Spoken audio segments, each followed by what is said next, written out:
in the trend, that's what they say this is hit. Man is all out of it. Going all the way back to these curses.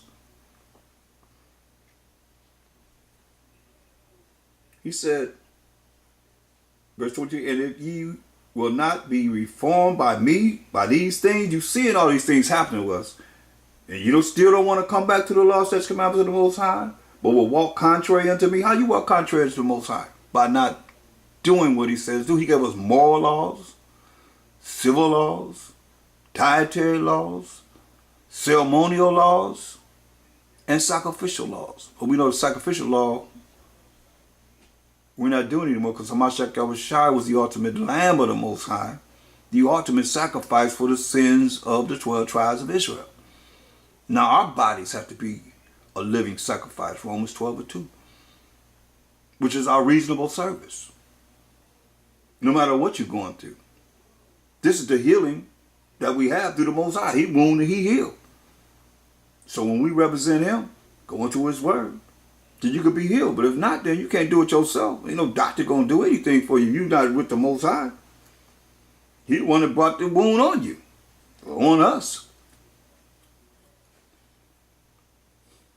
Verse 24 says, then will I also walk contrary unto you, and will punish you yet 7 times for your sins. So he goes on and on and on, telling us you walk in the righteousness, which is keeping of the Most High's law, such commandments, you're going to be blessed.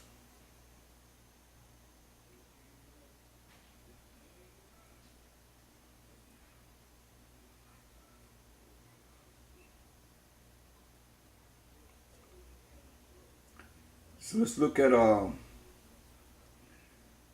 Deuteronomy 28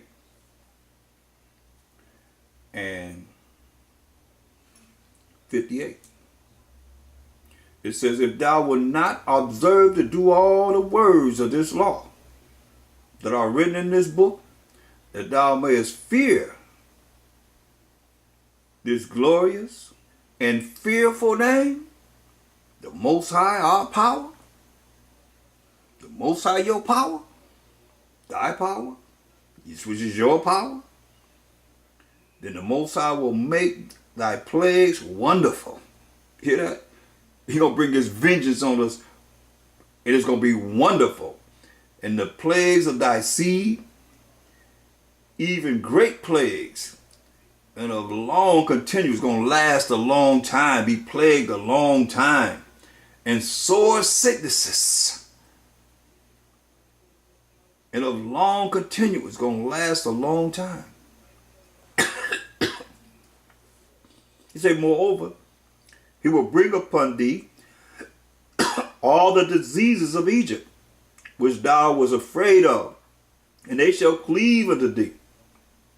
Say also every sickness and every plague, which is not written in the book of this law, then will the Most High bring upon thee until thou be destroyed. These are plagues that he's going to bring about that are new plagues. Like we got all these different plagues that he's bringing on this earth now that we know about. This is what he says he's going to do. He's done it. And he's doing it.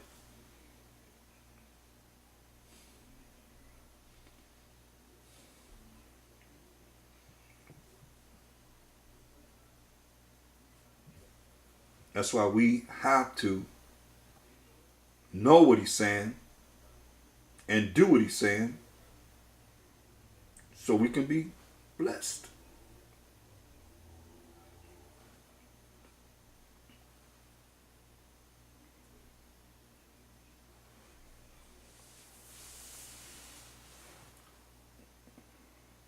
Look, go to Deuteronomy 29.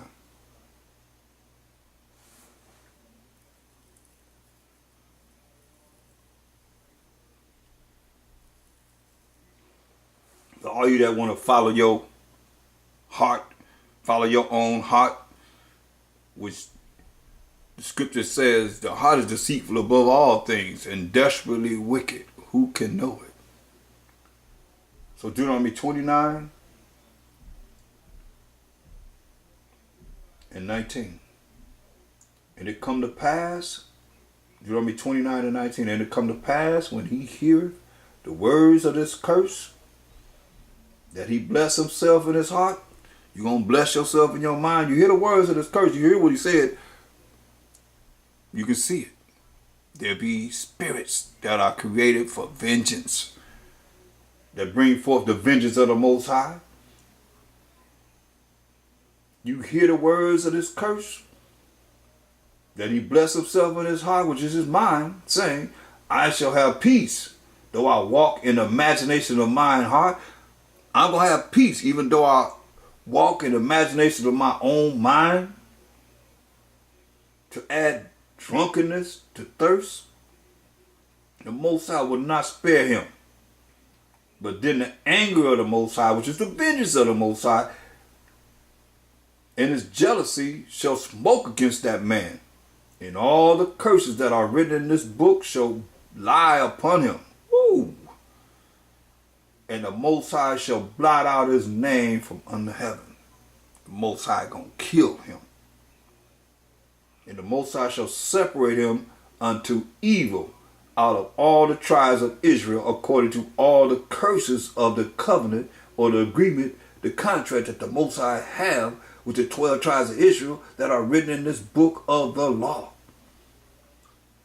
So that the generation to come of your children that shall rise up after you, that's going to be born after we were gone, and a stranger that shall come from a far land shall say, when they see the plagues of that land and the sicknesses which the Most High hath laid upon it, and that the whole land thereof is brimstone and salt and burning, that it is not sown,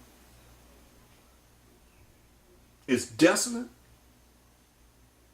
nor beareth, nor any grass groweth therein, like the overthrow of Sodom and Gomorrah. This is real, people. That land over there is, our land of Judah is desolate. Nothing growing on it. Shows you pictures of it. It's terrible. The word of the Most High is true, though. Went through Sodom and Gomorrah.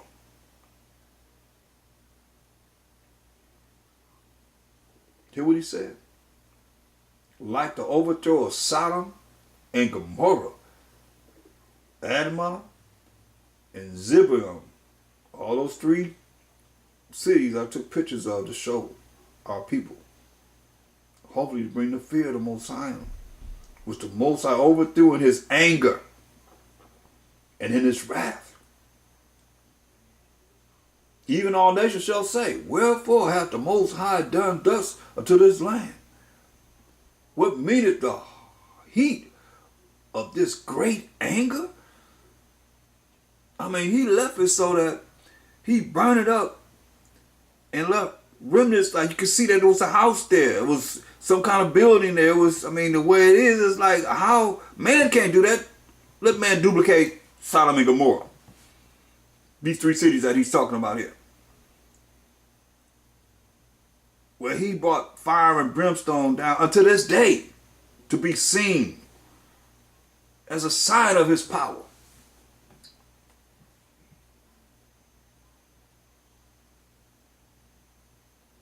Verse 25, here Yasharallah. Then men shall say, because they have forsaken the covenant of the Most High power of their fathers, which he made with them when he brought them forth out of the land of Egypt.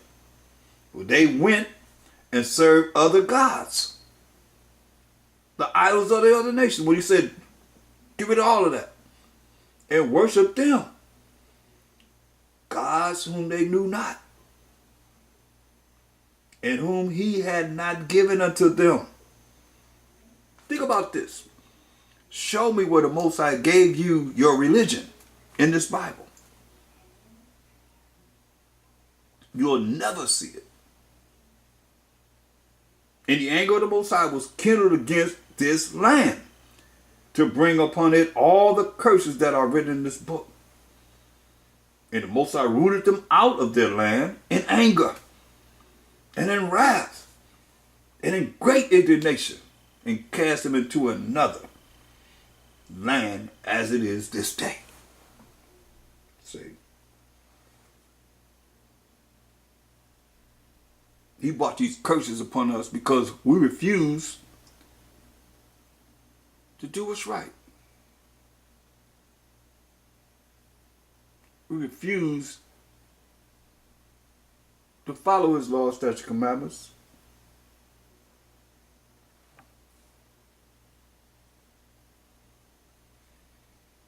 Therefore, he rooted us out of the land until this day. I mean, them Jewish people over there, but the Most High made sure anyone going to that land can see that it's desolate. You got little spurts of places that have, they build upon, but that land is desolate.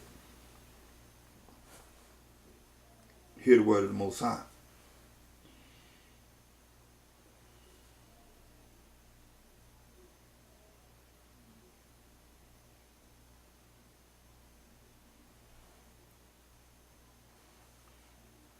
And see, it's sad because we don't know, but the nations know.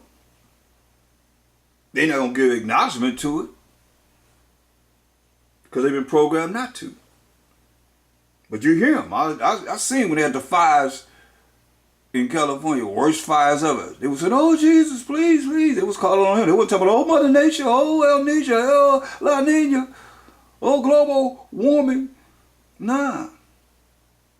They were saying Jesus and calling on God and so forth. I remember had a terrible earthquake, the Northridge earthquake. They put up billboards saying, "Is God mad with us?" Asking the question. They didn't say it's Mother Nature or any other entity mad with them. They say, "Is God mad with us?" So you feel the power when you hiding and trying to survive from a hurricane or a tornado or fire or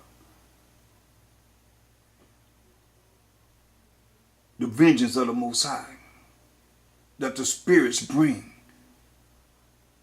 as they follow the commandments of the Most High.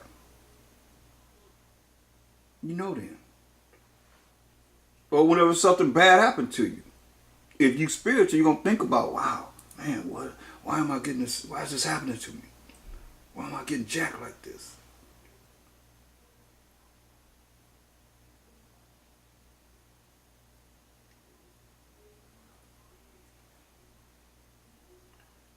Look, go to 1 Samuel, 4th chapter. Let me show you an example of how what I just said works with these nations.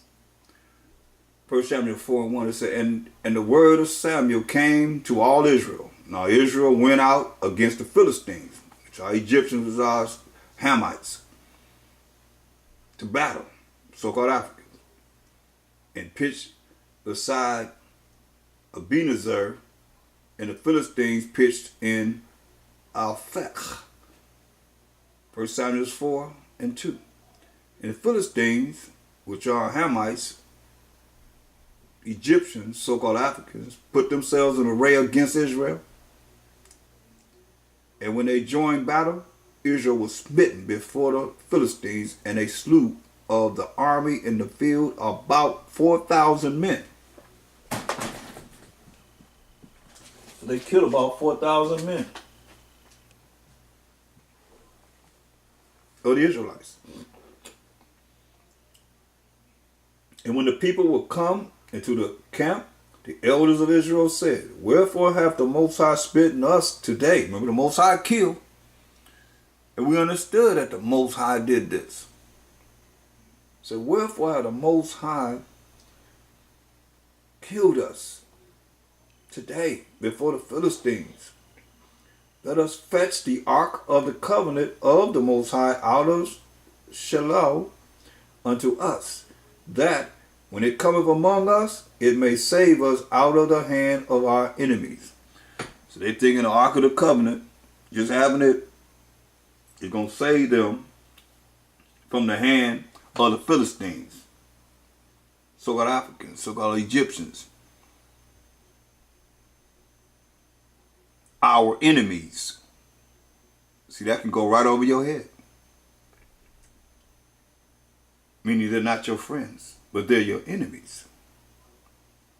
So the people sent to Shiloh, that's what's written, that they might bring from thence the ark of the covenant of the Most High of hosts, which dwelleth between the cherubims, and the two sons of Eli,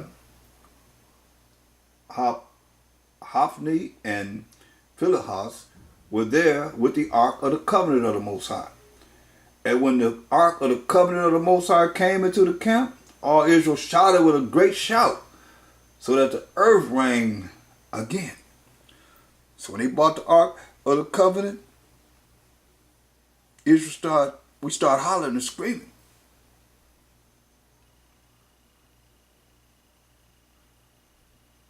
And when the Philistines heard the noise of the shout, they said, what meaneth the noise of this great shout in the camp of the Hebrews?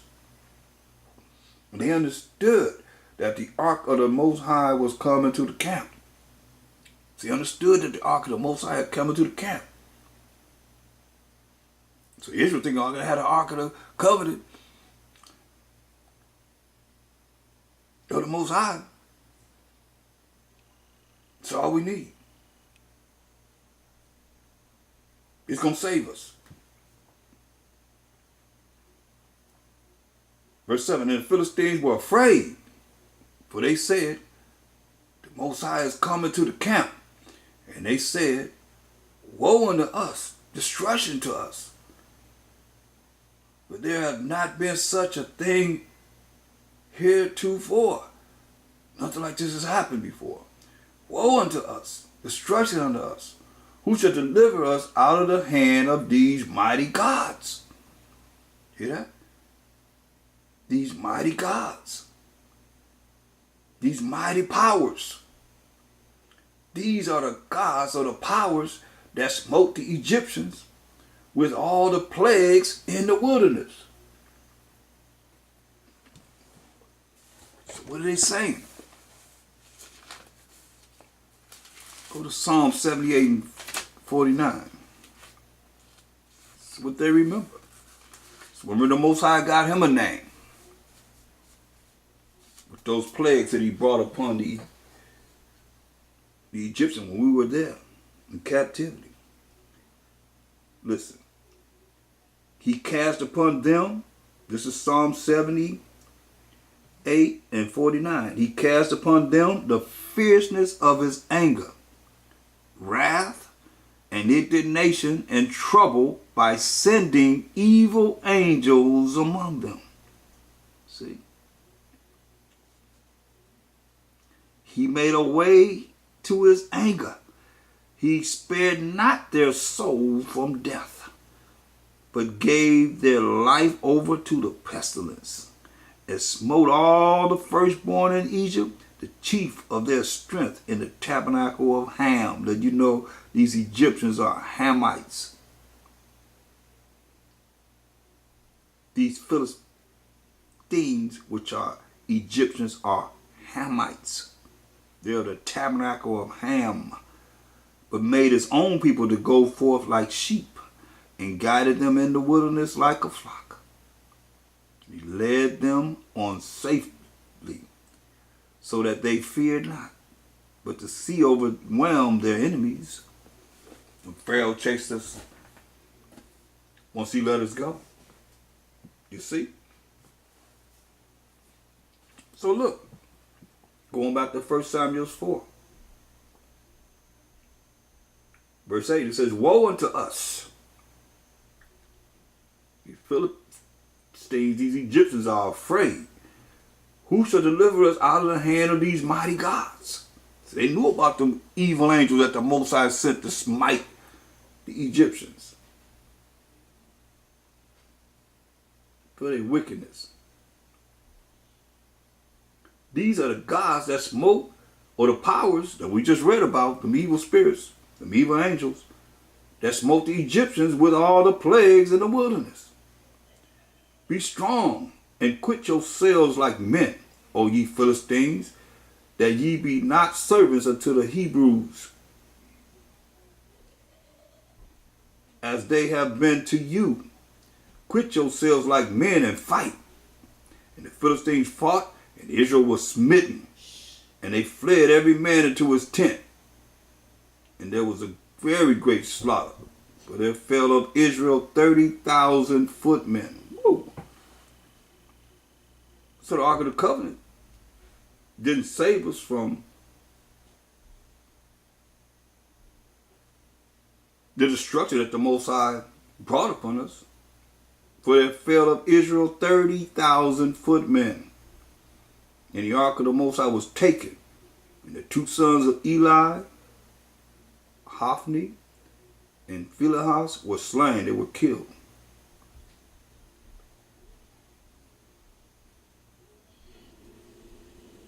Now,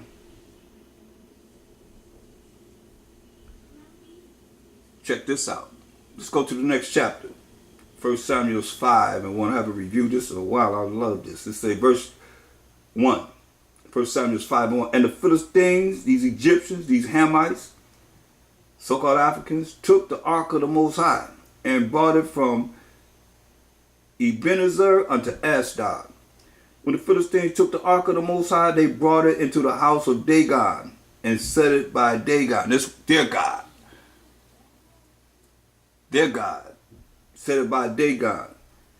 And when, remember I told you Psalm 96 and 5, for all the gods of the nations are idols. So they set it by their idol, Dagon. And when they of Ashdod arose earlier in the morning, the morrow, the next day, behold, Dagon was fallen upon his face to the earth before the Ark of the Most High. And they took Dagon and set him in his place again. He couldn't get up himself. Come on. Just show you how ignorant, the Most High made the other nations. And they do that to this day. They got statues of Caesar Borgia and Mary and the child and Nimrod and Tammuz and Semiramis and all of that. That's what it goes back to. If you didn't know, now you know. So they had to pick Dagon off the floor. When they came in there the next day, he was knocked down on his face. Ain't nobody there. But the Ark of the Covenant of the Most High.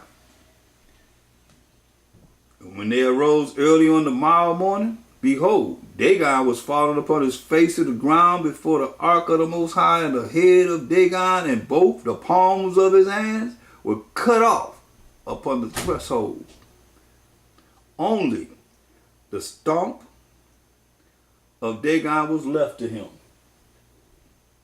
Therefore neither the priests of Dagon nor any that come into Dagon's house tread on the threshold of Dagon and Ashdod unto this day. But the hand of the Most High was heavy upon them of Ashdod, and he destroyed them and smote them with hemorrhoids, which is hemorrhoids, even Ashdod and the coast thereof. When the men of Ashdod saw it was so, they said, the Ark of the power of Israel shall not abide with us. Can't have this Ark of the power of Israel with us. For his hand is sore upon us, and upon Dagon our power, our God. They sent therefore and gathered all the lords, the powers of the Philistines unto them, and said, what shall we do with the Ark of the Most High power of Israel? And they answered, let the Ark of the power of Israel be carried about unto Gath. And they carried the Ark of the power of Israel about thither. And it was so. After they had carried it about, the hand of the Most High was against the city with a very great destruction. And he smote the men of the city, both small and great. And they had hemorrhoids, which is hemorrhoids, in their secret parts. See that? Hemorrhoids in their secret parts. Woo! Most High wound, the Most High healed. Therefore they sent the ark of the Most High to Ekron. And it came to pass as the ark of the Most High came to Ekron that the Ekronites cried out, saying, They have brought about the ark of the Most High power of Israel to us to slay us and our people. So they sent and gathered together all those other Philistines and said, Send away the ark of the Most High power of Israel, and let it go again to his own place, that it slay us not, and that our people, that it don't kill us and our people. For there was a deadly destruction throughout all the city. The hand of the Most High was very heavy there. And the men that died not were smitten with the hemorrhoids. And the cry of the city went up to heaven. It was crying out. Oh yeah. This our power.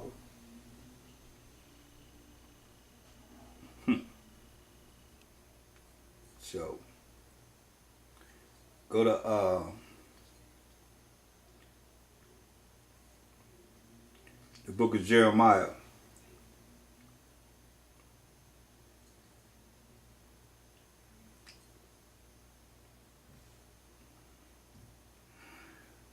(19 and 8).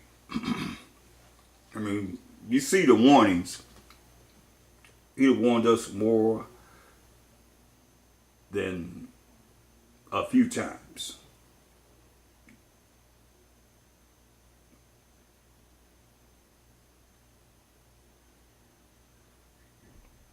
Jeremiah 19 and 8. And I will make this city desolate and in hissing. Everyone that passes thereby shall be astonished and hiss because of all the plagues thereof. Say, this is the Most High did to us, Yahshua. And the land is desolate, beautiful land, but nothing growing on it. It's desolate, just as he said he would do. It is like this.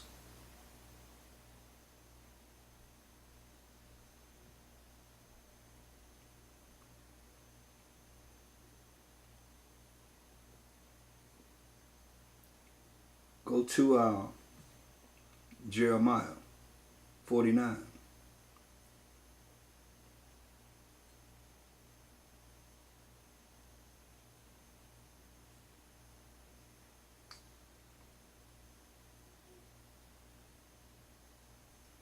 When you look at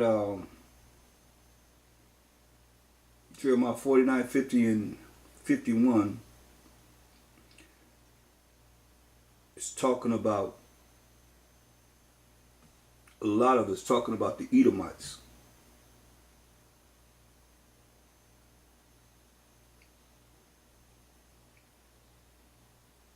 And the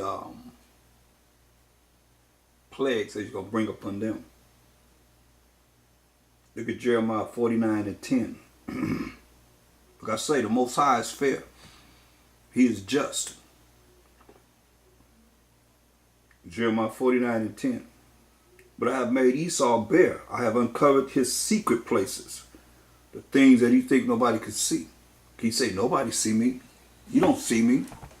So what do you think? So if he's saying you don't see me, that means you can't see me. That means that's something that he think he's doing in secret. That's why the Most High say he discovered his secret places.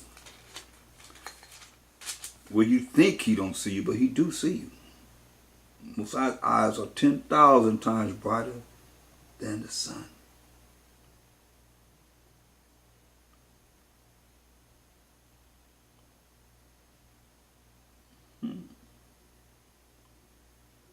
He's telling them this.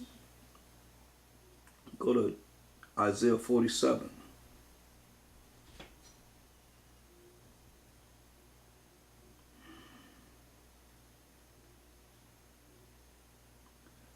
and verse 7. Isaiah 47:7. And thou saidst, I shall be a lady forever, so that thou didst not lay these things to thine heart. They ain't laid this to their mind. Neither didst remember the latter end of it. In the last days, say,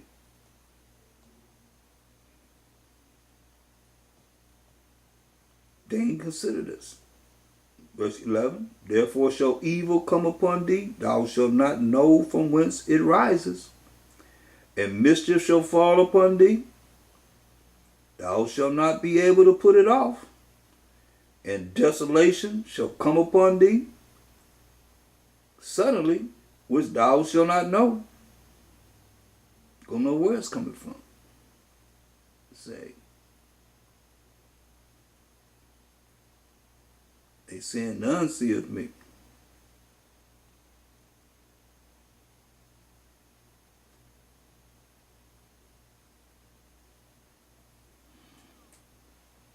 Going back to Jeremiah 49. Verse 10. But I have made Esau bare, I have uncovered his secret places, and he shall not be able to hide himself. His seed is spoiled, and his brethren, and his neighbors, and he is not. That's prophecy. Leave thy fatherless children. You're going to kill the men. I will reserve them alive. Fatherless children. He will reserve them alive. That's a remnant. And let thy widows trust in me. The widows are the women that had husbands and the Most High killed them. That's why I say fatherless children. The widows going to trust in him. But thus say the Most High, behold, they whose judgment was not to drink of the cup have assuredly drunk it. It was given to the 12 tribes of Israel. Psalms 147, 19 and 20. He showed his word unto Jacob, his statutes and the judgment unto Israel. He have not dealt so with any other nation. That's for his judgment. They have not known him. Praise ye the Most High. So whose judgment was not to drink of the cup have assuredly drunken. And art thou he that shall altogether go unpunished? So you done drank of the words of the Most High? You say, are you someone that will not go unpunished? Since you want to take up this Bible and allow all these religions to come about? And shall you not go unpunished? Thou shalt not go unpunished, but thou shalt surely drink of it. You're going to drink of the judgment, the punishment of the Most High. That's why when you look at Lamentations 4:22,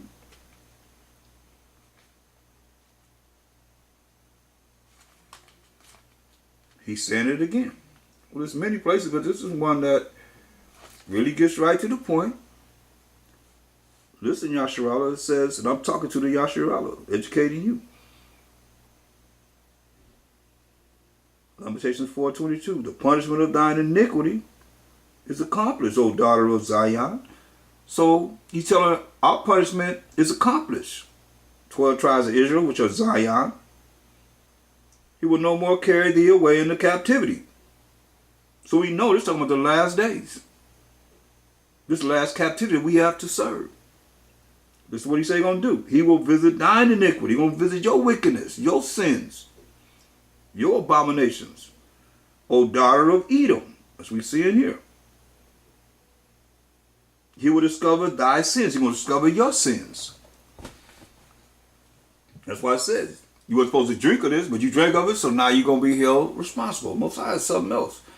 And they've written this Bible, published this Bible in mostly all languages to this day.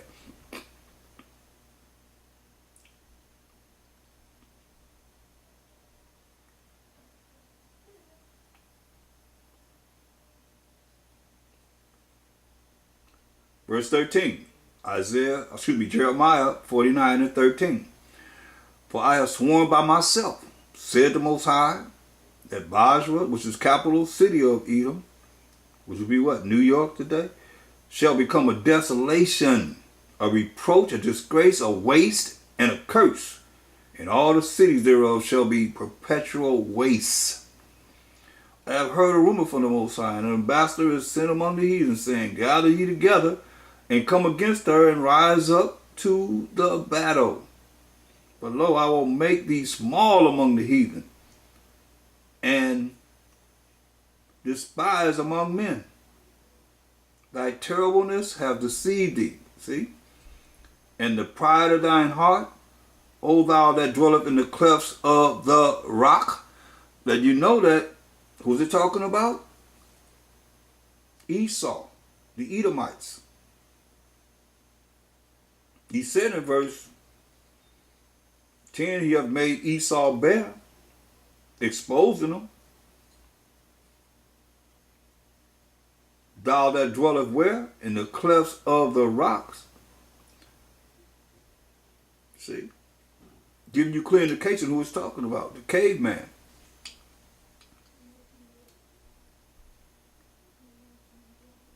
That holdeth the height of the hill. Though thou shouldest make thy nest as high as the eagle, I will bring thee down from thence, said the Most High. Also Edom shall be a desolation. Everyone that goeth by shall be astonished, and shall hiss at all the plagues thereof. This is how he's compared it. How he was destroyed, as in the overthrow of Sodom and Gomorrah, and the neighbor cities there. Said the Most High, no man shall abide there, neither shall a son of man dwell in it. See, that's judgment. He said he's going to discover their sins. That's the judgment he's going to bring upon them.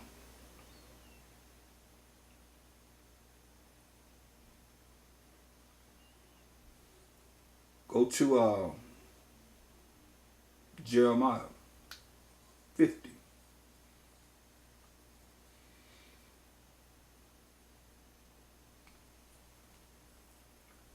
Now,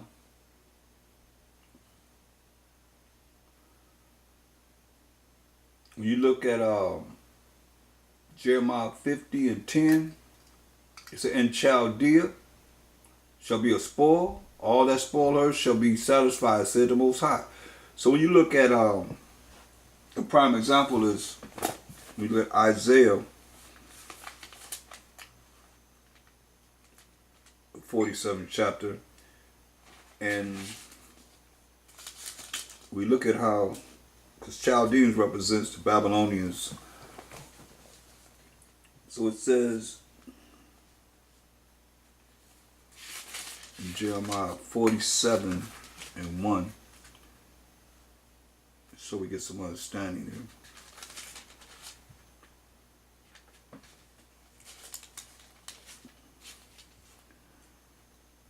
Come down and sit in the dust, O virgin daughter of Babylon. That means you're going to be brought down to a lower state. Sit on the ground. There is no throne, no powers and authority, O daughter of the Chaldeans, right? But thou shalt no more be called tender and delicate. So, virgin daughter of Edom is virgin daughter of Babylon. When you read Psalms, or the Chaldeans. Babylon was a Chaldeans. So when our King David gave us understanding of this in Psalms 137.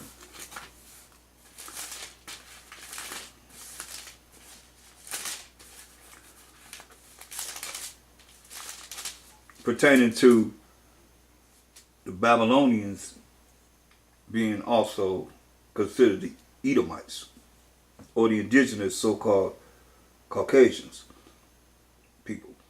Psalms 137 and 7. It says, remember, O Most High, the children of Edom, in the day of Jerusalem, who said, raise it, even to the foundation thereof. They had our temples burnt down. O daughter of Babylon, see?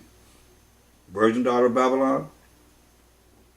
Children of Edom, O virgin daughter of Babylon, who ought to be destroyed. Happy shall it be that rewarded thee as thou hast served us.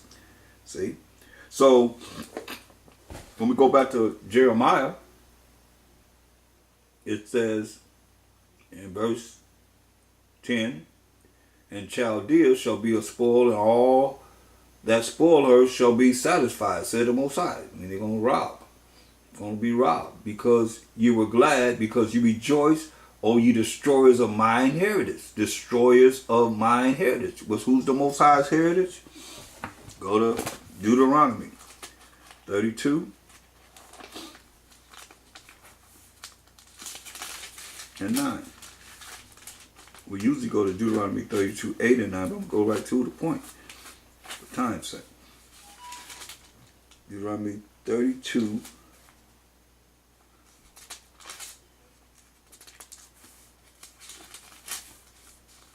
and 9. It reads, for the Most High's portion is his people. Jacob is the lot of his inheritance. See? And Jacob is the forefather of the 12 tribes of Israel. So this is who he's talking about. We the children of Israel. Jeremiah 50:11. Because you were glad, because you rejoiced, O you destroyers of mine inheritance. Let you know that they destroyed us, the children of Israel. Because you are grown fat as the heifer at grass and bellow as bulls. So your mother shall be sore confounded. Your mother gonna be confused. She that bear you shall be ashamed. Behold, the hindermost of the nations shall be a wilderness, a dry land and a desert. The last nations that's upon this earth gonna be as a wilderness, a dry land and a desert, because of the wrath of the Most High. It shall not be inhabited, but it shall be wholly desolate. Everyone that goeth by Babylon shall be astonished and hiss at all her plagues. All those that go by Babylon the Great, America gonna hiss at all her plagues. He said, put yourselves in array against Babylon round about. All you that bend the bow, all you that got these missiles, these nuclear missiles, shoot at her. Spare no arrows, spare no missiles, because them missiles look like arrows. For she hath sinned against the Most High. Remember, it says he's going to visit her sins. We just read that in Lamentations 4:22. He's going to visit the sins of Esau. They shout against her round about. She hath given her hand. Her foundations are fallen. What she stand on is fallen. Her walls are thrown down, for it is the vengeance of the Most High. Take vengeance upon her. Take vengeance upon her. As she hath done, do unto her. Woo. Take vengeance upon her, right? There be spirits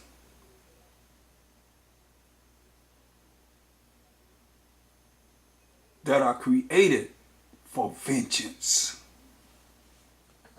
There be angels that are created for vengeance.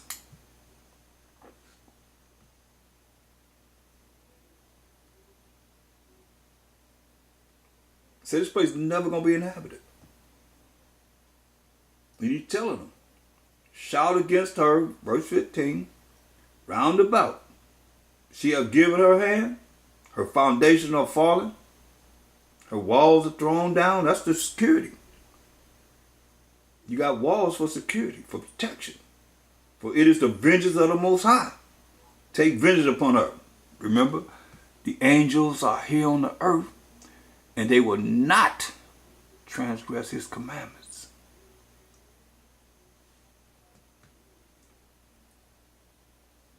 Take vengeance upon her, as she hath done, do unto her. See. That's why he say he's going to visit their sins, because when you read 2 Ezra 6 and 9, for Esau is the end of the world, and Jacob is the beginning of it that followeth.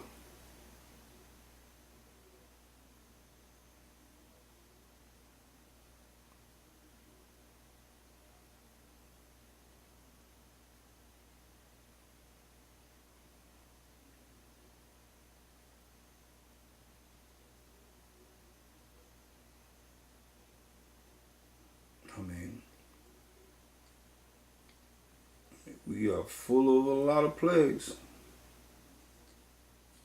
Look at Revelations. Go to Revelation, the 9th chapter.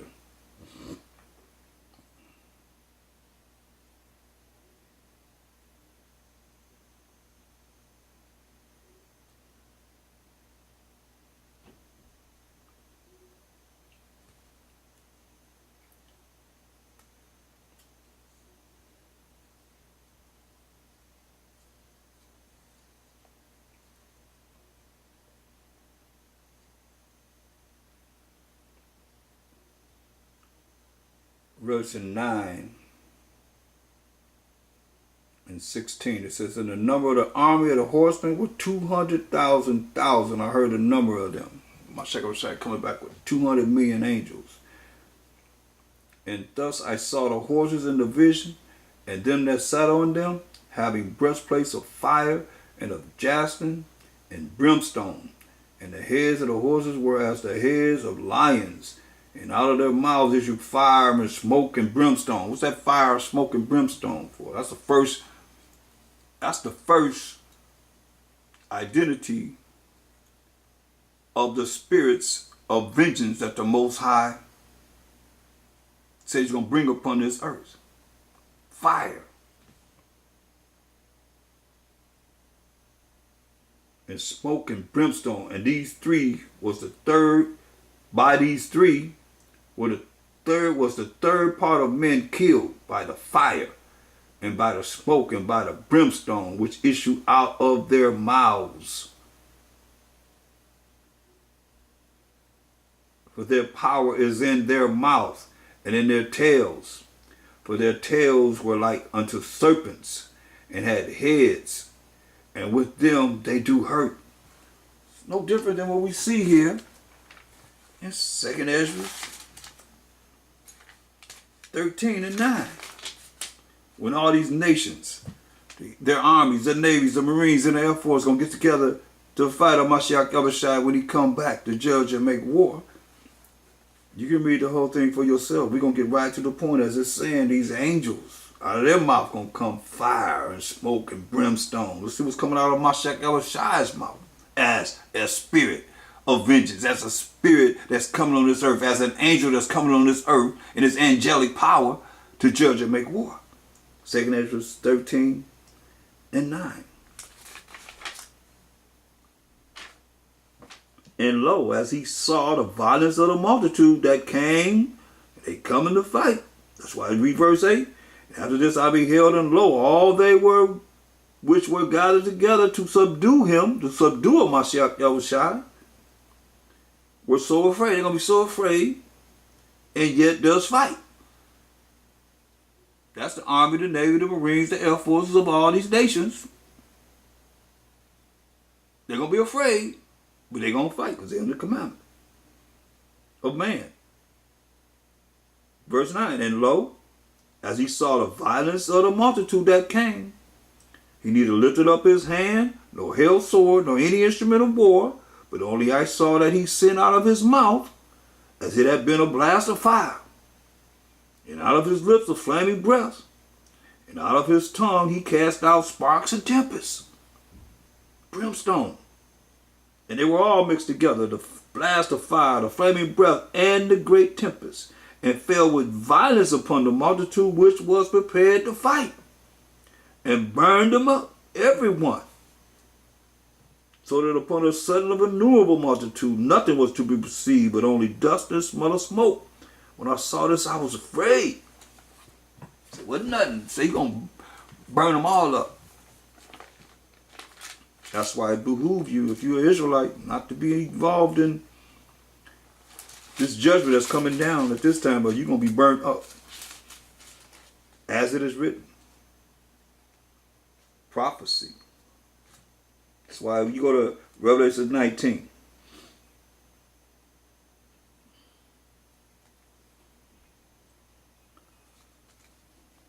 Verse 14. And the armies, hear this, and the armies which were in heaven followed him. The armies are the angels.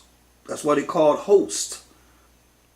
The armies are the angels that's following the Mashiach Yahushua, he coming like birds flying. Tell you that. In a V formation. And the armies which were in heaven followed him, coming from the fourth dimension.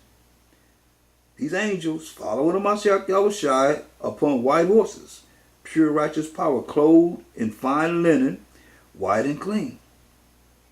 And out of his mouth goeth a sharp sword, that with it, as we just read, he should smite the nations. Not nation, but nations. That's why I tell you all they're going to get together to subdue a Mashiach Yahushua. What did he say? But out of his mouth goeth a sharp sword. We just read about that sword. That with it he should smite the nations, or kill the nations, and he shall rule them with a rod of iron. And he shall tread the winepress of the fierceness and wrath of almighty power. See, that's the Mashiach Yahushua.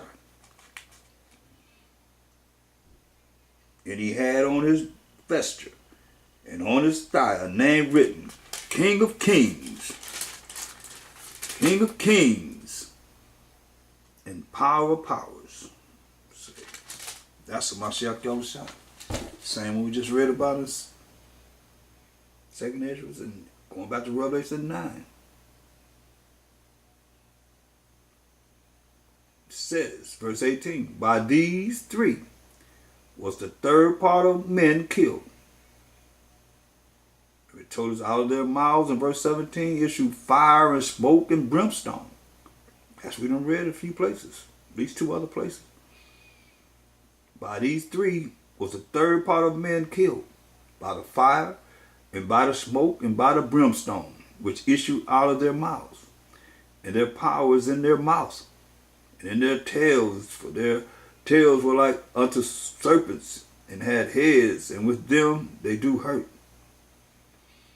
And the rest of the men which were not killed by these plagues, yet repented not of the works of their hands. We're going to see all these plagues, all this destruction that's going to go down. Look what it say.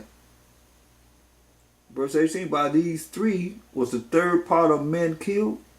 Verse 20, and the rest of the men which were not killed, seeing that a third part of men going to be killed by these plagues, yet repented not. They ain't going to feel sorry for what happened. Or the works of their hands. That they should not worship devils and idols of gold and silver and brass and stone and of wood, which neither can see nor hear nor walk. Neither repented they of their murders, nor of their sorcery. That's why they're going to visit the sins of Esau. And all those joined unto him in that same mindset. That's why it behooves anyone that hears my voice to come back to the Most High before it's too late. Neither repented they of their murders. I mean, they're going to treat them murder, nor of their sorcery, still calling their psychics and their witches and so forth, nor of their fornication, nor of their thefts. See? Continue to do the wicked things that they've been doing. That's what he's saying.